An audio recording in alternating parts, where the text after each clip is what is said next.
ایمان پلورونکی درودیرشمه برخه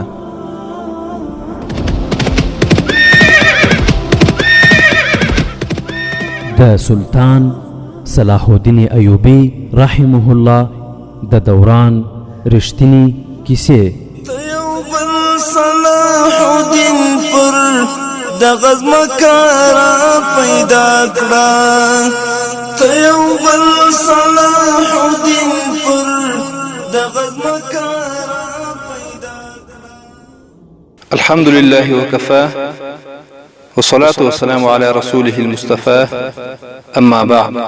ورونو تاسو واوریدل چې رجب د شوبک کلا ته تللی او هلته د صلیبیانو له پادشاهانو سره د سلطان صلاح الدین ایوبی رحمت الله علیه په وړاندې د دسیسو لړۍ پیل کړې و او صلیبیانو هم د مرستې ژمنه ورسره کړې و او رجب د صلاح الدین ایوبی رحمت الله علیه وژنه په خپل غاړه واخیسته او د صلیبیانو پادشاهانو ته وویل چې دا پر ما. خو هلته بیا خلیفہ هم وفات شو. اوس به تاسو واورئ چې رجب او هغه درې نجونې به څه کارونه سرته ورسوي او بیا به ورسو هغه سودانیانو ته چې مذهبي مشر او دیوتاګان یې مسلمانانو له منځه وړي. دا چې هغه وحشي سودانیان به کوم فلانونه د مسلمانانو په مقابل کې جوړوي دا به هم واوري، او دا چې هغه درې نجونې به قاهرې ته ورسیږي او کنه د دې په اړه به هم واوري. خو لومړی به ورسو رجب او کورناټ ته چې د دوی ترمنځ کومې خبرې روانې چې رجب وویل دا کار زه په خپله کوم، ما له حشاشانو سره خبرې کړې، هغوی خو د صلاح الدین ایوبی رحمت الله علیه وژلو ته هم تیار دي. کورناټ وویل تاسې د سودان له لوري په مصر کې ګډوډي پیدا کړه، موږ به له دننه ذهني او نور ډول ډول ورانکاري کوو. دلته په عربو کې څو تنه مسلمانان امیران زموږ په قبضه کې دي، له هغوی نه یو څو یې موږ دومره بېواکه کړي دي چې اوس ترې موږ جزیه اخلو. موږ پرې کوچنۍ کوچنۍ حملې کوو او لږې لږې ځمکې ترې نیسو. تاسې هم د سودان له لوري همدا چار پر مخ بوځئ. په مسلمانانو کې یوازې دوه سړي پاتې دي، نورالدین زنګي او صلاح الدین ایوبی. د دغه دوه د لمنځه تللو سره به د اسلامي نړۍ لمر ډوب شي، په دې شرط چې تاسې په خپل عزم باندې ټینګ اوسئ. او دې خبرې ته خو اړتیا نشته چې مصر به ستاسې وي، یعنې که چېرته دغه کارونه تاسې سرته ورسوي مصر به هم ستاسې ولکې ته درکړو او تاسې به د هغه ځای مشر وټاکئ. تر دغه ډول بنسټیزو خبرو اترو څخه وروسته تر ډیره د هغوی ترمنځ په لارو چارو خبرې روانې وې چې په کوم ډول باندې خپل پلانونه تطبیق کړي. خو بالاخره د دوی غونډې پای وموند او رجب ته درې ښکلې نجونې او طلایي سکې ورکړل شوې. هغه ته د قاهرې د دوه سړیو پتې هم ورکړل شوې. له هغوی نه یوه ته باید دا درې نجونې رسول سوې وای. له دوه سړیو نه یو د صلاح الدین ایوبی د نظامي ادارې لومړی افسر فیض الفاطمي و. ورونو ستاسې خو به په یاد وي چې کله خلیفه وفات کېده نو هغه ډاکټر ته د فیض الفاطمي نوم هم اخیستی. خیر وروسته به تفصیل راسي. رجب ته دا ونه ویل شو چې نجونې به څه ډول استعمالول کېږي. هغه هم دومره وویل چې فیض الفاطمي زموږ سره اړیکې لري، هغه د نجونو په استعمال پوهېده او نجونو ته هم معلومه وه چې هغوی باید څه وکړي. درې واړه نجونو مصري عربي په رواني سره ویلی شوه او ښې روزل سوي وي. په هماغه ورځ یې درې نجونې او 10 کسه ساتونکي له رجب سره ولېږل. هغه به تر ټولو لومړی د سودان هغې غرنۍ سیمې ته تللی وای چیرې چې به نجلۍ قرباني کېده، او دا هماغه سیمه وه چې د سلطان صلاح الدین ایوبی رحمت الله علیه پوځ ام عراره د حبشانو له ولکې خلاصه کړې وه او د هغوی مذهبي مشر پروحت یې وژلی و. د فرعونیانو د وختونو ودانۍ یې ویجاړې کړې وې. رجب د سودانیانو له ماتې او د العادې تر عزل کېدو وروسته همدې سیمې ته ورغلی و او هلته یې خپله قرارګاه جوړه کړې وه. هغه په خپله شاوخوا کې د سودانیانو هغه قبیله راټوله کړې وه چې دیني مشر پروحت یې سلطان صلاح الدین ایوبی وژلی و. هغو خلکو دې ځای ته تر اوسه د دیوتاګانو مسکن وایي او غرونو ته دننه نه ورتلل. هلته یوازې 4 زاړه حبشان ورتلل په هغوی کې یو د دې قبیلې مشر هغه خپل ځان د وژل شوي دیني مشر په ځای ګاڼه او درې سړي هم د ځان د ساتونکي په توګه ټاکلي وو چې له هغه سره به غرنۍ سیمې ته ورتلل. رجب د دغې کوچنۍ سیمې په یوه برخه کې بل پټ ځای د ځان لپاره جوړ کړی و. کله چې د خلیفه له دربار څخه وتښتېده دغلته ورغی او بیا په مصر کې له ډېرې ویرې څخه د کوم جاسوس په واسطه باندې فلسطین ته بوتلل شو. د حبشانو دا قبیله چې انګوک ورته ویل کېده په ویره کې یو خو د هغوی د دیوتا قرباني پوره سوې نه وه، بل یې پروهت یعنی دیني مشر وژل سوی و، او دریم د هغوی د دیوتا بت او هستوګنځای تباه سوی و. څلورم مصیبت پرې دا نازل سوی و چې د هغوی د قبیلې سلونه ځوانان د دیوتا د سپکاوي د انتقام اخیستلو لپاره لاړل، خو هغوی هم ماتې وخوړه او زیاتره یې ووژل شو. په دغه قبیله کې کور په کور ماتم د وژل شوي دیني مشر په ځای ناست چې کله د خپلې قبیلې دا حال ولیده نو هغه لومړی کوم کار وکړ؟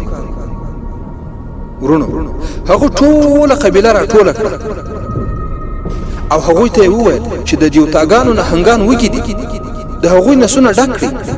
حبشانو یو اوښ نوي دیني مشر ته ورکړ. دا څاروی تر څو ورځو پورې نهنګانو ته په ډنډ کې اچول کېده، خو د قبیلې ویره کمه شوې نه وه. یوه شپه نوي دیني مشر قبیله له غرنۍ سیمې نه بهر راټوله کړه او ورته ویې چې هغه ځان دیوتاګانو ته رسولی دی.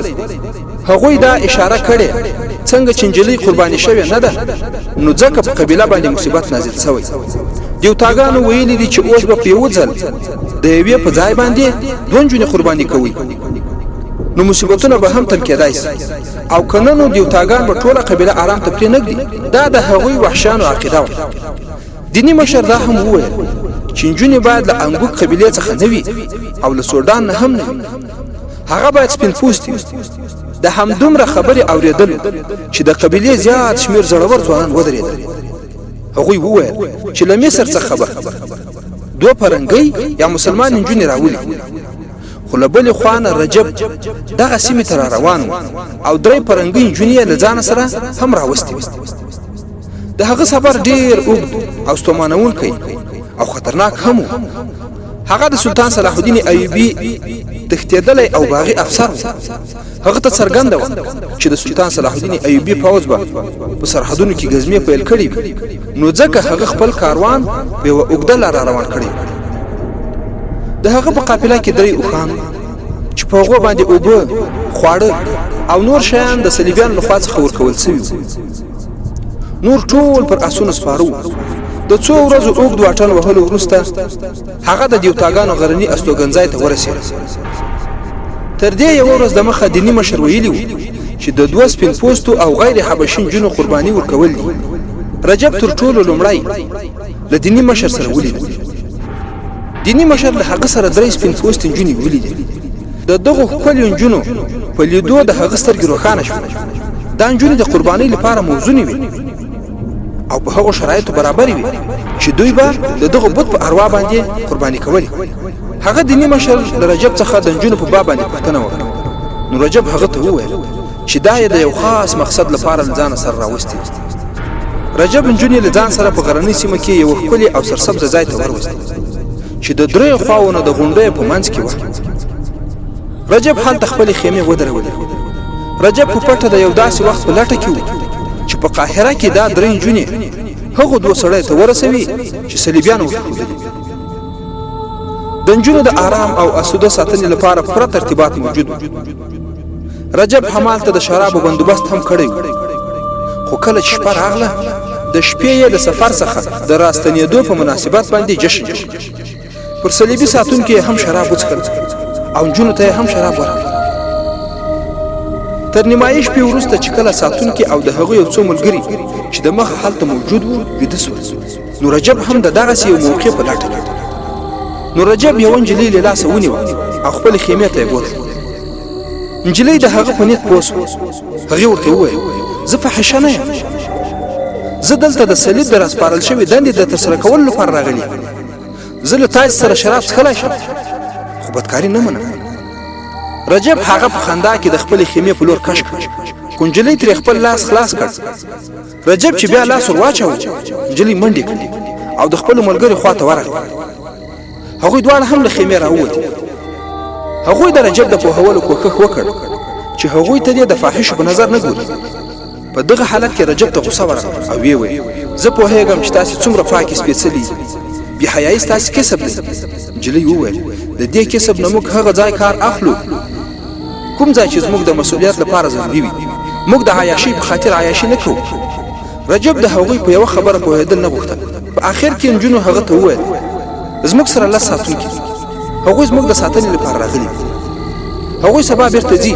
که موږ د هغوی اړتیا احساس کړه نو موږ یې له ځانه سره ستنولی شو او یا پخپله له دې ځایه تللی شو.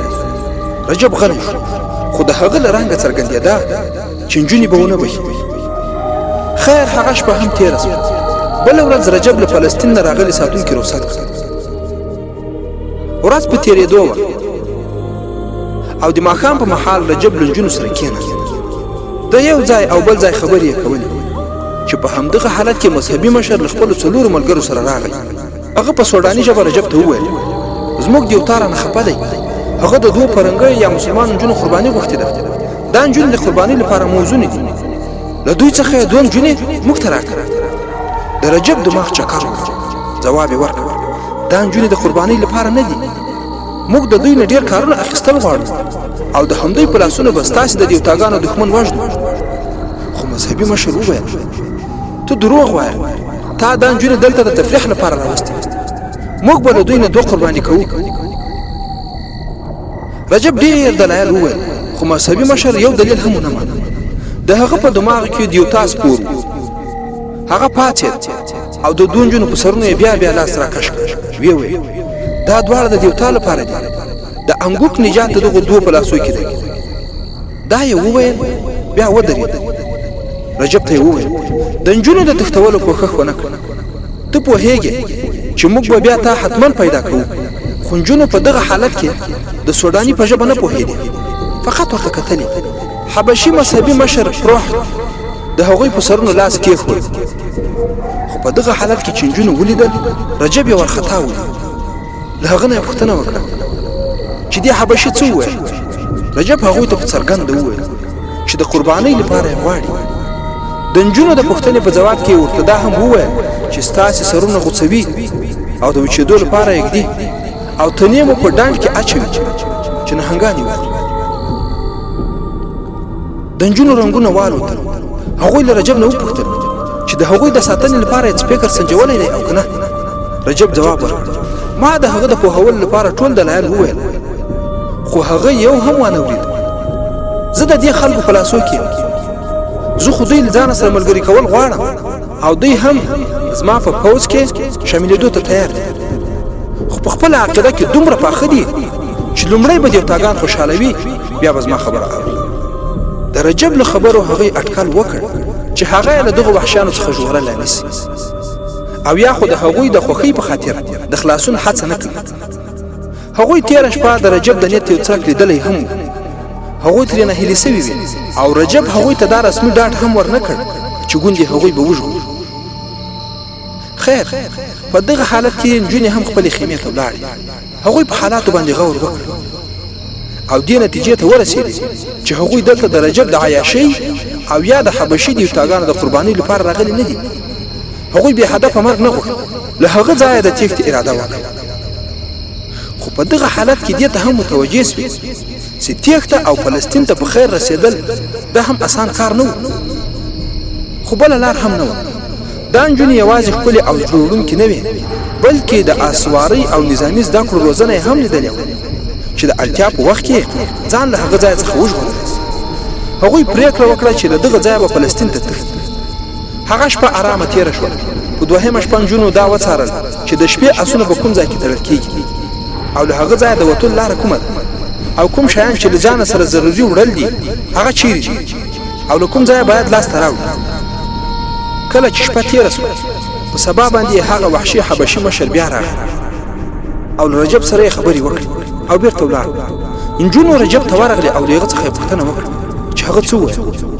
رجب هغوی ته وویل چې سبا شپې ته مو له دې ځایه ولي. هغه ماته اختار هم راکړ چې کوم مانعات دی وکړ و به دی وژني او د نهنګانو په ډنډ کې به دی واچو خو نجونې ډېرې هوښیارې او په دغه حالت کې نجونو هغه ته دا ونه ویل چې د تېښتې پرېکړه یې کړې ځکه چې هغوی د رجب په نیت شکمنې شوي وي هغوی ډېرې ځیرکې نجونې وي له رجب سره یې داسې خبرې وکړې او داسې خبرې یې د هغه له خولې وایستې چې له هغې نه دا څرګندېده چې د هغوی د ژغورنې په ځای رجب حبشان خوشحالوي چې همالته یې پټ وساتي او د صلاح الدین ایوبي پر خلاف پوځ تیارولو کې ورسره مرسته وکړه له نجونو سره ګمان هم پیدا شو چې رجب به د داسې قیمت ورکولو په بدله کې د خلاصون هڅه وکړي چې هغوی ورکول نه غوښتل ټوله ورځ په همدې شش پنج کې تېره شوه د رجب په خیال کې هم دا تېره نه شوه چې ګوندې نجونې به وتښتي رجب په دې خبره هم شکمن نه شو چې کله نجونو ورته وویل چې په دې دوزخي بیدیا کې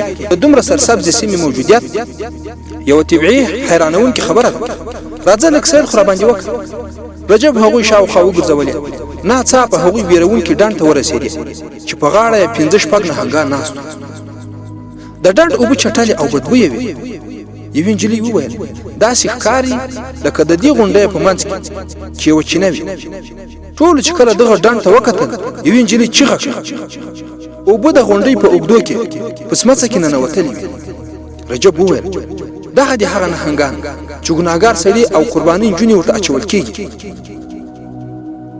د داسې ویرونکي منظرو په لیدو د نجونو د تېښتې اراده نور هم پخه شوه هغوی د سیل په پلمه باندې د تېښتې لاره په غور سره وکتل او داسې نرمه ځمکه یې هم صحیح کړه چې د اسونو له سمانو سره غږ نه پیدا کېده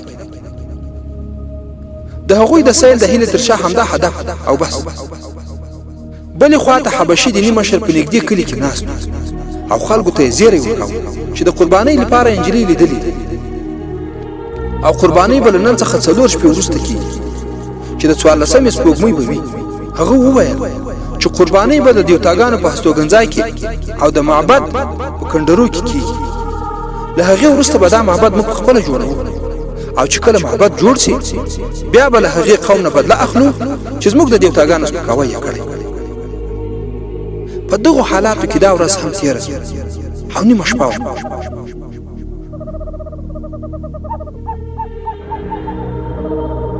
نجونو پر رجب او د هغه په ملګرو باندې د خپل ځانګړي مهارت له مخې دومره شراب وڅښل چې د راویښېدو ویره یې ختمه شوه او ټول بې هوښه پراته وو نجونو د سفر لپاره سامان وتړل په 3 اسونو باندې یې زینونه کلک وتړل او ټول یې پریزبرې شوې او خپل اسونه په هغه نرمه ځمکه باندې روان کړل چې د ورځې یې لیدلې وه او صحیح کړې یې د دې سیمې په یوه برخه کې 4 حبشیان موجود خو هغه ویده او د دوی څخه لږ لرې وو هغوی پوهېدل چې له دې ځایه هېڅوک هم د تېښتې جرأت کولی نه شي که څوک وتښتي هم نو په بېدیایي لارو کې له منځه ځي خو هغو نجونو له دغه سرسبزه او ښکلې زندانه وتل غوښتل هغوی له هماغې لارې فلسطین ته تلل غوښتل په کومه لاره چې راوستل سوي وي هغوی ډېرې هوښیارې او چالاکې وې او عسکري روزنه یې هم لیدلې وه خو په دې هم نه پوهېدې چې دا بیدیا دومره غولونکې کرشمې لري چې پوهان هم ړندولی شي په دومره اوږده سفر باندې به خلک د کاروانونو په شکل تلل او د صحرا د هر مشکل د مقابلې وسایل به ورسره وو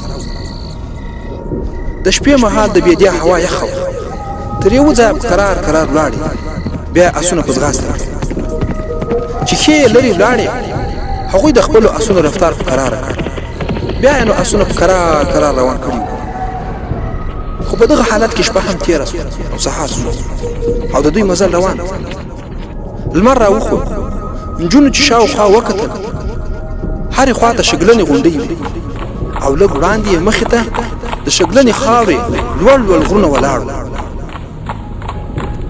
خو شاوخوا چې وکتل لاره نه وه هغوی د لمر حرکت له مخې لوری وټاکه او په کروندو کروندو سر شول خو په دغه حالت کې اسونه هم تږي وو له هر یو آس سره یو کوچنۍ کوچنۍ مشکیزه تړلې وه چې د یوې ورځې لپاره یې پرې بسنه کېده نجونې د خرماو د ځنګل په هیله روانې وې او لمر هم په راپورته کېدو او بیدیا یې نوره هم دوزخي کوله د خرما او د ځنګل چیرې څرک هم نه لګېد او دوی روان خیر دوی د په همدې سفر کې روان هلته به ورسو رجب چې هغه راویښ سوی او که نه او په څه حالت کې رجب او د هغه ملګري تر لمر راختو وروسته هم راویښ نه سول هغو خو د بېهوښۍ په خوب ویده وو خو په دغه حالت کې هغه مذهبي مشر راغی چې نجونې به له ځان سره بوځي مذهبي مشر له درې ملګرو سره ورغی هغه تر ټولو لومړی د نجونو کېږدۍ ته ورغی هلته یې چې وکتل کېږدۍ خالي وه هغه راغی د رجب کېږدۍ او هغه یې راپورته کړ او ورته ویې ویل دواړه نجونې ما ته راوسپاره رجب له ځانه سره وبړېده او د دیني مشر د قایل کولو کوښښ یې کوي چې هغوی باید دا نجونې قرباني نه کړي هغه ورته په تفصیل سره وویل چې نجونې یې د څه لپاره راوستې خو مذهبي مشر د هغه یوه خبره هم ونه منله رجب خپل ملګري راپورته کول غوښتل خو حبشانو ونیو دیني مشر ترې پوښتنه وکړه نجونې چیرې دي رجب له هماغه ځایه نجونو ته غږ وکړ خو له هغې لورې یې څه وانه ورېد په کېږدۍ کې یې نجونې وکتلې خو هلته هېڅوک هم نه و ناڅاپه یې د اسونو زینونو ته وکتل 3 زینونه نه وو چې اسونه یې وکتل 3 اسونه هم نه وو رجب مذهبي مشر ته وویل هغوی ستاسې له ویرې تښتېدلې تاسې ډېرې د کار نجونې تېښتې ته اړ کړې دیني مشر وویل تا تښتولې او خپلو 3 حبشانو ته یې د رجب په باب باندې څه وویل دی یوسوی او یې تړي د انګوب دیوتا بیا خفه کړ ښه سپاره را وغواړي او نجونې تعقیب کړي هغوی لرې تللی نه شي د رجب له احتجاج او زاریو سره سره حبشانو له ځانه سره دی بوت او له یوې ونې سره یې ښه کلک وتاړه